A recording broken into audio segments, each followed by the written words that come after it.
Remember to subscribe to our YouTube channel at NDN TV Nigeria. Click on the subscribe button and be the first to get notifications.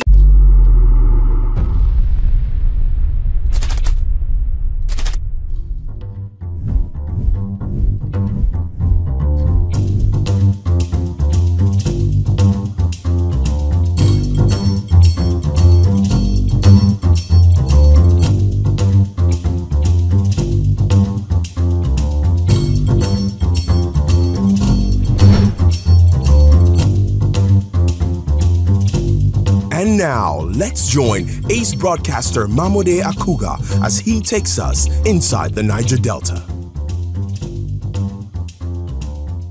Hello out there and welcome to the program. It's Inside the Niger Delta, the authentic voice of Nigeria's oil-rich region. I'm your regular host, MAMODE AKUGHA. Inside the Niger Delta. The South-South Governors Forum has appealed to President Bola Tinubu to extend the proposed value-added tax VAT sharing formula to include other derivation-based revenue sources like oil and gas. The forum made this appeal last week after a joint meeting held in Yenagoa, the capital of Bayelsa State, where they reaffirmed their commitment to fiscal policies aimed at strengthening the nation's economic framework. They also declared their support for the ongoing tax reforms introduced by the administration of President Tinubu. The meeting, which was held last week at Creek Haven, another name for the Bayelsa State Government House in Yenagoa, was attended by the governors of Akwa Ibom, Cross River, Delta, Rivers, and the host governor of Bayelsa, while apologies came from Senator Monday Okpewolo of Edo State. Discussions at the meeting focused on strengthening collaborations among states in the region in order to accelerate the pace of development and improve the socio-economic fortunes of its peoples. There couldn't have been a better time for this forum to come together than now, that the country is restructuring and Nigeria is actually emerging as an economy. As the South-South state and the region, we must also begin to look beyond oil. Some things have been of key interest to me, how we can connect the states within the region together. And that will ease businesses, to ease trade, to ease all of other collaboration.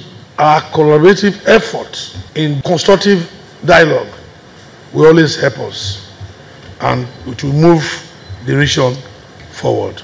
Senator Diri, while presenting a 7-point communique on behalf of the governors at the end of their deliberations, appealed to Mr. President to revisit the 13% derivation formula for oil-producing states in the country. We support Mr. President's tax reform bill, and the forum further urged Mr. President to extend the proposed VAT sharing percentages to other areas of derivation, such as oil and gas. You might ask, but there is already derivation in oil and gas. It is 13%.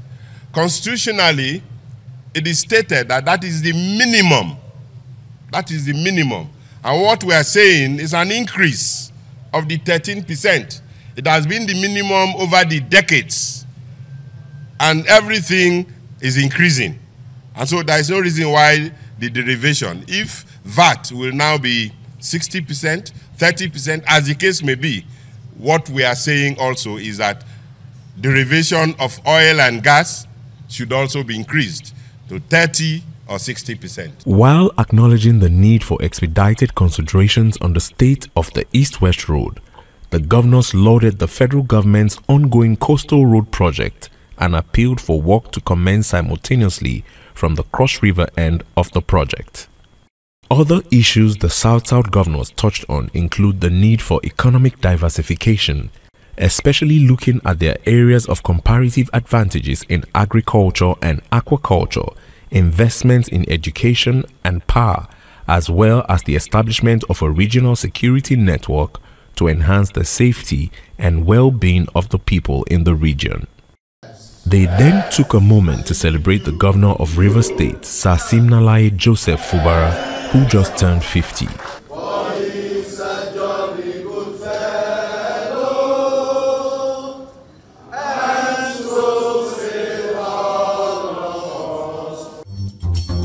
inside the Niger Delta.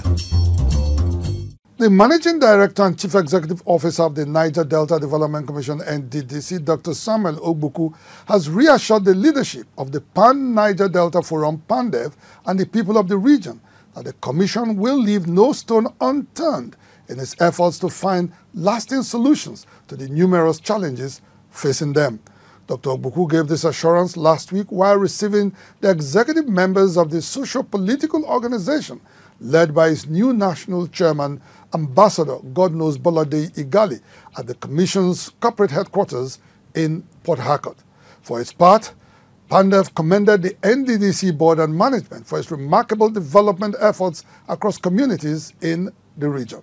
The leadership of the APEC socio-political organization of the South-South, the Pan-Niger Delta Forum, PANDEF, led by its new national chairman, Ambassador Igali, visited the corporate headquarters of the Niger Delta Development Commission, NDDC, last week in Port Harcourt. During the visit, which was its first since the new leadership was constituted back in October last year, PANDEF passed a vote of confidence on the current board and management of the Niger Delta Development Commission, NDDC, led by Mr. Chiedu Ebie and Dr. Samuel Ogbuku. But since you and your team came on board, there's a change, visible change, that we can see all over the region. You have performed in an outstanding manner, including the completion of numerous high-impact projects, such as roads, bridges, and buildings. These, I must say, have significantly improved the livelihood of our people. We see what NDDC is doing in terms of the light up Niger Delta. If it had always been like this, the Niger Delta would have moved much forward. We, PANDEF, representing the people of Niger Delta, are pleased with your management. I will thank Mr. President for giving you this opportunity to serve. I will call on all the people of the Niger Delta to keep supporting this crop of young people working for us. Welcoming the team, Dr. Ogbuku stated that President Bola Ahmed Tinubu had given them a clear mandate to drive the rapid transformation of the region, and they remained fully committed to achieving that goal. He then assured that the Commission would continue to collaborate with stakeholders like PANDEF to find solutions to the numerous challenges bedeviling the people of the region. I'm just rest assured that as management and board, we have also decided to undertake that commitment that we are going to be united, no matter what, to ensure that this place is peaceful for the people of the Niger Delta to get the dividends of development. The vote of confidence from PANDEF, the latest in a series of endorsements from institutions, community leaders and ethnic groups, is a testament to the widespread acceptance the NDDC enjoys in the region. This support is largely attributed to the Commission's ongoing consultations and engagements, ensuring that its policies, programs, and projects align with the needs and aspirations of the people. Meanwhile, the Pan-Niger Delta Forum, PANDEF, last week also paid a courtesy visit to the Oba of Benin, Omonobanedo Ukwu Oba Eware II, at his palace in Benin City, Edo State. The monarch commended the leadership of PANDEF under Ambassador Igali and expressed his willingness to work hand in hand with the socio-political organization in advocating for sustainable peace and development across the Niger Delta region. Oba Eware II also appreciated Ambassador Igali for his personal efforts in ensuring that stolen Benin artifacts are returned. Additionally, PANDEF then joined the family and associates of the former military governor of Rivers and Akwa Ibom states and the pioneer chairman of the Presidential Amnesty Program, late General Godwin Abe, as the elder statesman was laid to rest in Benin City. General Abe, who served as Minister of Interior between 2007 and 2009 and Minister of Defense between 2009 and 2010, died on the 21st of December 2024 at the age of 75. Inside the Niger Delta. Right Honorable Sharif Oburewori of Delta State says his administration will spare no efforts in providing dividends of democracy to the good people of the oil-rich state in line with his social contract with the people, which seeks to bring meaningful development, opportunities for all, realistic reforms, and enhance peace and security, otherwise known as the MORE agenda. The governor, who was speaking after receiving the award for Governor of the Year alongside 3 other governors at the This Day newspaper and Arise Television Awards last week, maintained that his government will remain transparent and accountable in managing the resources of the state. The blueprint of Governor Sharif Oburewori of Delta State, encapsulated in the acronym MORE, which stands for Meaningful Development, Opportunities for All, Realistic Reforms and Enhanced Peace and Security, has come to mean more of almost everything in literal terms for the people in the state.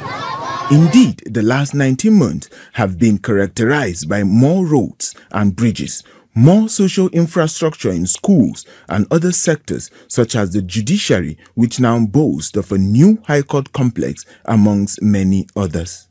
The figurative and literal MORE administration in Delta is currently constructing 3 flyover bridges in Warri and its environs to ease traffic and rejig socio-economic activities in and around the oil city, along with other big-ticket road projects such as the ongoing Ughelli-Asaba dualization project and the Trans-Warri-Ode-Shekiri Bridges and Roads project. These and other social programs aimed at alleviating the sufferings of the people across the entire state put together tipped the governor for Governor of the Year award at the This Day newspaper and Arise Television Awards ceremony held last week in Lagos. We start with a governor in Delta State who was underrated, but in his 18 months in power has not borrowed any cent from any bank. And he keeps building infrastructure. The governor, who continues to set an uncommon example in ensuring continuity in governance and financial discipline in service delivery, told journalists at the event that the award and recognition serve as a call to remain focused on advancing the state in all fronts. We are getting in touch with the people, so we are building the people, and also we are also building infrastructure. I give God the praise for this award. It will inspire me and all my people, the appointees and those in the government, to do more for Deltans. The governor's commitment to meaningful development is evident in his signature project monitoring and supervision, where he holds contractors accountable to ensure the delivery of quality work and value for public funds. Governor Oburewori last week also interacted with civil servants in the state, where he admonished them to stay true to their duties and responsibilities in order to ensure seamless service delivery in the state. The governor was particular about stemming corruption and other administrative malfeasance that are capable of jeopardizing development effort in the state. Let's continue to work together to build Delta State, to move Delta State forward. I love you people, and I know that you will love me. And inside the Niger Delta. Standout Properties Limited presents a real estate opportunity of a lifetime. Bloom Towers, a waterfront twin high-rise buildings of 19 and 21 stories at the edge of the Atlantic Ocean in the prestigious Oniru area, Victoria Island, Lagos. Bloom Towers is a green and smart building project consisting of 1, 2 and 3 bedroom apartments and maisonettes, as well as 10,300 square meters available space for commercial and corporate use. Built for completion completion in 2027. Bloom Towers has 236 units available for sale with a starting price of 100 million naira. Lock down a unit today with a down payment of 20% and spread the balance over the next 24 months. Contact us on 080-693-47063 or 09122-656-975. It is a project that will bring huge return on investment. Bloom Towers, from foundation to skyline. Ezekiel Group, oil and gas, dredging, power and air transportation. Ezekiel Group, petroleum product sufficiency, energy sustainability and infrastructure development. When the current board and management of the Niger Delta Development Commission (NDDC), led by Mr. Chiedu Ebie and Dr. Samuel Ogbuku, assumed office in the last quarter of 2023, they rebranded the Commission's Community Street Light Project into what is now known as Light Up the Niger Delta Scheme. The initiative aims to illuminate streets and communities across the 185 local government areas in the region using solar-powered street lights. In the following report, our correspondent examines how this initiative is not only transforming and beautifying communities, but also stimulating socio-economic activities across the Niger Delta. In the past, street lights were a luxury that was not available to many communities in the oil-rich Niger Delta region. Those who had an experience of these basic amenities were those who worked at facilities and camps owned by the international oil companies, IOCs, operating in the region. It became a marvel for children who would abandon every other chores in the evening to stare at the brimming lamps hanging on poles away from their homes and playground. While this piqued the curiosity of these young stars with innocent minds, they could not fully grasp the true significance of the streetlights, which is lacking in their immediate environment. Beyond aesthetics, a well-lit environment helps deter criminals and their nefarious activities. However, its absence in communities leaves them vulnerable to crime and other social ills that thrive under the cover of darkness. This is the exact narrative that the Light Up the Niger Delta initiative of the Regional Intervention Agency, the Niger Delta Development Commission (NDDC), is changing across the 185 local government areas in the region. Under the initiative, the NDDC has installed over 129,000 solar-powered streetlights that have not just brightened communities, roadsides, and street corners, but are also helping to complement security efforts across the region.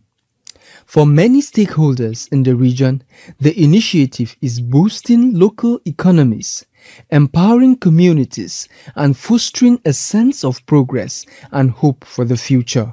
Under the emergency lighting up of Niger Delta, our headquarters, when you visit to the Bogen now, the OPD headquarters and its surrounding, it's like as if you are in Dubai. If you move out to any community in Burkina, most of the communities that you see light, solar light, these are part of the modern development all over the world. We have made these things possible and we are very grateful and happy. While NDDC projects are often the most evident across hard-to-reach communities in the region, the symbolic blue and white light poles have become the most recognizable trademark in many areas. They are now a vital part of daily life for residents who continue to highlight the benefits the initiative has brought to their communities. Light Up Niger Delta is actually been effective and it is available for that we all can attest that it has actually worked. The days of darkness in our local communities are over. During the nights, you could notice that Abo was lit up, Asaba areas are lit up, major streets and some adjoining streets are lit up. There has been improvements, a very large improvement since the installation of these street lights. You know, I've been here doing my business. Sometimes we get scared of bad boys coming around to steal. But since the invention of these street lights, there has been great improvement. At least if someone is coming from the junction out down there, you get to see the person. NDDC, we are grateful and we thank you for what you have done for us, because giving us the light, it has made our business to grow. The single component light has also addressed the persistent issue of battery theft and vandalism that plagued previous street light installations in the region. Speaking recently, the Managing Director and Chief Executive Officer of the Commission, Dr. Samuel Obuku, revealed that the Light Up the Niger Delta scheme was conceived to enhance earlier efforts in illuminating communities.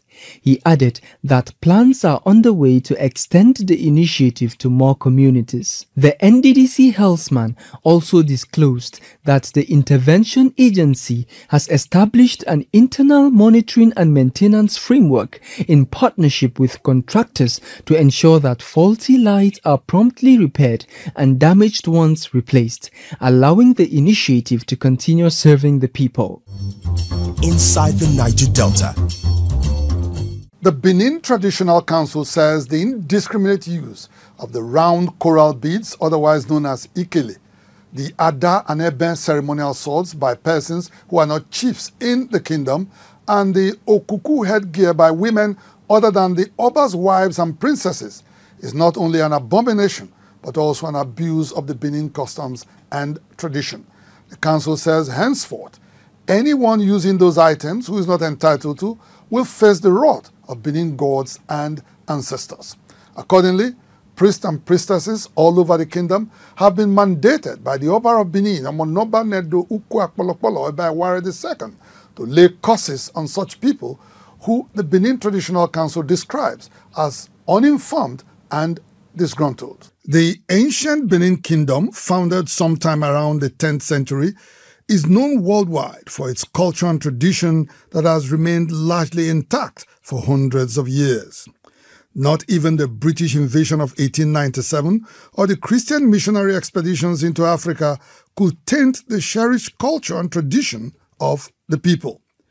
Its 40 traditional rulers so far, known as the Oba of Benin, have jealously guarded its pristine culture and tradition over the years. In recent times, some aspects of the Benin custom and tradition seem to have been infiltrated and abused by persons whom the Benin Traditional Council describes as uninformed and disgruntled.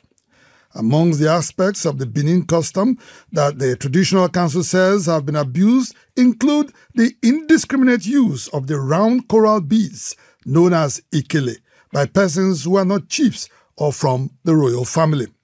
The Ebe ceremonial sword is an exclusive preserve of chiefs in the Benin Kingdom, which is principally used when paying homage to the Benin monarch, and is also now being used by all and sundry. The okuku headgear for women, which entails the packing of the hair into a bun or beehive shape, is also being mischievously decorated with ornaments like brass blades that are reserved for the wives of the Oba of Benin and princesses in the palace. To halt this abuse, the Benin Traditional Council has announced a selective ban on the use of these cultural items. The breach of this age-long custom and tradition would be met with serious consequences on those who involved and their generation yet unborn. To enforce the ban, the Benin monarch has directed priests and priestesses in the kingdom to lay curses on anyone who disobeys this directive.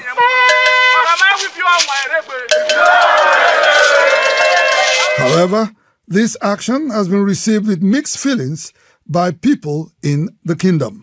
It is a welcome idea for the Omonoba to put a ban on that Igele and Okuku, because our people seem to deviate from their traditional way of life, try to imitate. It's only the Oba's wife that used to put on Okuku. That Okuku, whether they tie for burial or for marriage, is to show that we are a Benin woman. It's our culture. So our Oba is not supposed to ban it. So for me, what I see there is that that is just jealous. Omonoba should use his good office to ensure that even markets, unions in the market, I know that he's the patron of all market unions. He should talk to them and control the prices of foodstuff. The people of the kingdom are dying. They are hungry because of the escalating prices of goods and services, products.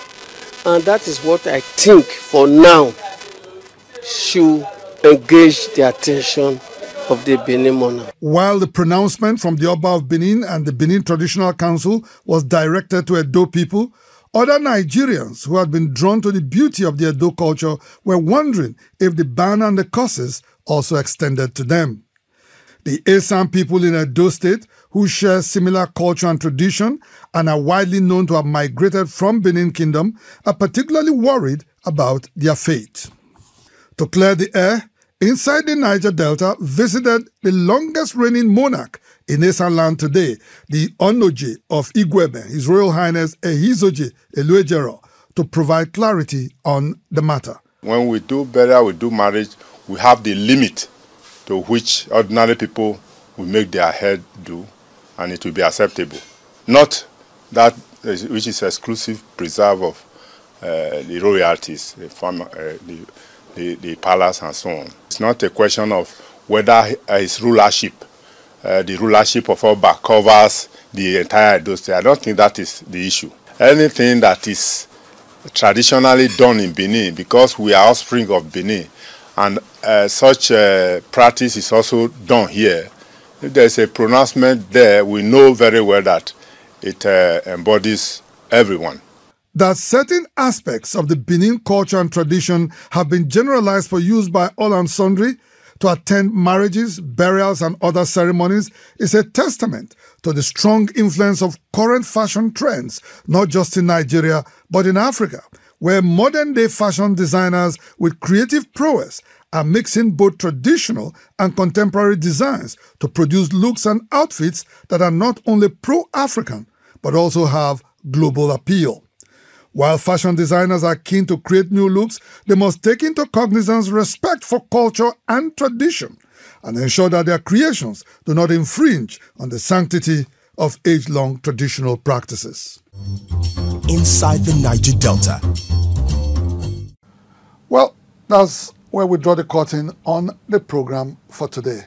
Inside the Niger Delta, the authentic voice of Nigeria's oil-rich region, we'll be back same time, same station next week. Until then, you can follow us on our social media handles shown right now on your screens. And please remember to subscribe to our YouTube channel at NDNTV Nigeria. Until next week, I am MAMODE AKUGHA thanking you for staying tuned. Bye for now.